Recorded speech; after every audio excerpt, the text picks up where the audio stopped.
Yeah.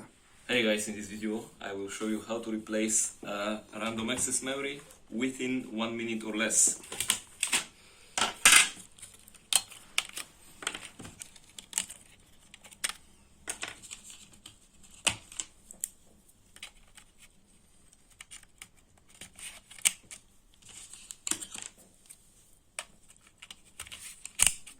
So it's done. Just going to close it. Make sure it's locked, and then I will turn on the computer. And instead of 8 gigs, now we have 16 gigs of RAM.